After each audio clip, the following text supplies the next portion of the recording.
Hi, my name is David Tregdy. I am a video editor, sound designer, and VFX compositor, and I'm going to show you how I recently used Triune Digital's Extinction pack in an explainer video.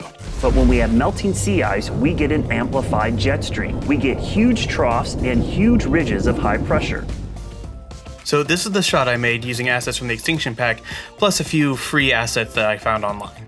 Extinction is a sci-fi and magic VFX assets pack from Triune Digital. You know, the guys that run the Film Riot YouTube channel. I partnered with WCNC Charlotte to produce a series of videos with one of their meteorologists. The video I'll be talking about had to do with the polar jet stream, as seen here. So I had this CG clip from NASA showing the overall movement and shape of the jet stream and its position on Earth, but the video is 720p HD, and the way the video was rendered didn't really match the visual style we were going for. So I downloaded the space kit from Rocket Stock to get some star assets, and I went to Pexels to get a high quality render of the Earth. Now in my After Effects project, I've got the footage and assets I want to work with already imported and stashed in these folders. I've created my composition and set it to 1080p Full HD at the 29.97 frame rate. First I'm going to drop in my stars and planet Earth images and then scale them to fit the frame.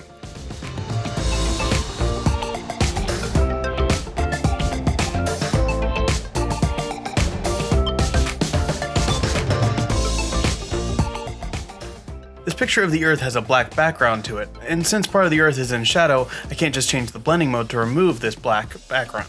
So I will make a quick mask and feather it to about 50 pixels. Okay, so I've got the foundation of the shot all laid out. Let's add in the VFX. So I'm going to grab these three and drop them in on my timeline here. First I'm going to scale them all down so they fit the frame better. Then I'm going to set their blending modes to add. Then I'm going to space them out on the y-axis a little bit, just so that the band of energy starts to really replicate the width of the jet stream that we saw from the NASA image. I'm going to pre-comp the three energy beams now and call them jet stream. We'll set the blending mode of that pre-comp to screen. Then I'll orient that pre-comp towards the North Pole so that my energy band will be close to where the polar jet stream is according to that NASA video. Also, since each of these energy assets starts with nothing on the screen, I'm going to slide the pre-comp on my timeline until there's just the right amount of energy beam already visible. Now looking at this, I can see that the energy beams kind of blend into the lighter parts of my image. So I'm going to throw on a lumetri color effect so that I can tone down the brightness of my Earth layer so that the energy beams stand out more. Now I will select my pre-comp and open the FX console and grab the optics compensation effect. I'll adjust the field of view until the energy bands appear to wrap around the northern pole of the Earth there.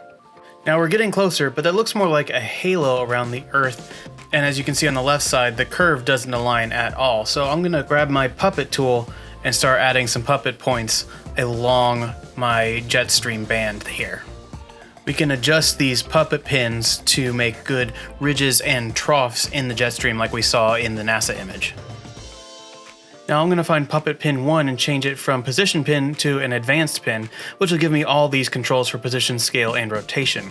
So we'll first adjust the rotation until the edge of our jet stream energy beam aligns with the curvature of the Earth, which I found to be about 33 degrees.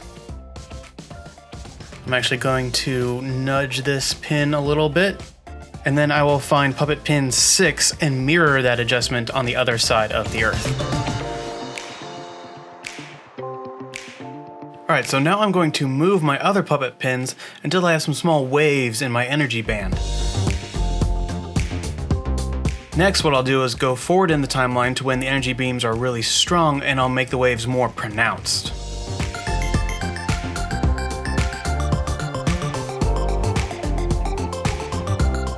Now this third pin here is looking a little sharp, so I'll change it to an advanced pin and change the scale until I get a bend that I'm happy with.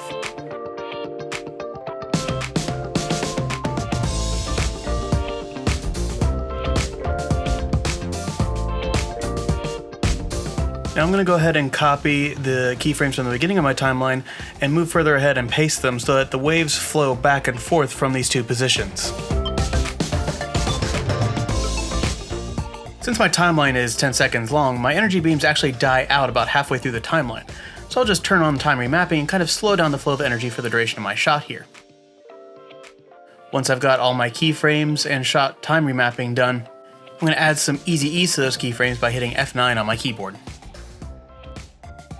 So now that I've animated the waves in my jet stream, I want to account for the fact that I've got this bright glowing stream of energy on the dark side of the planet. It doesn't really look right, so I'm going to add a black solid to my composition. That's Control Y for you keyboard shortcut junkies out there. I'll turn the opacity down to 50%. Then I'll grab my pen tool with G on the keyboard and I'll mask around the dark side of the planet, making sure to give the dark edge a wide berth so that when I feather the mask, it won't be exposing the edge to my jet stream.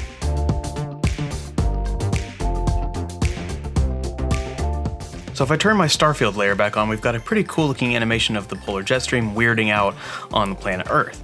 But with just the jet stream animated, the shot looks really sterile and fake, so we're going to move our layers in 3D space. So I'll turn 3D on for all my layers, and I'll move the stars layer back in Z space, then resize the stars layer to fill the frame again. Next I'll add a one node camera and a null object to my composition.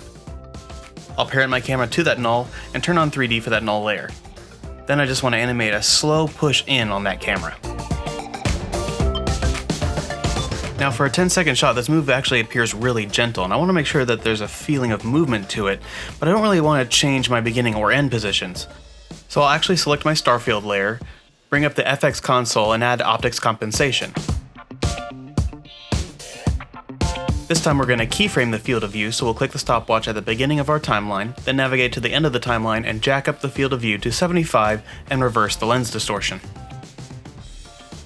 So now the edges of the star layer have the sense of moving around the edges of our frame, which kind of gives them the sense of place in 3D space, well, at least to my eyes.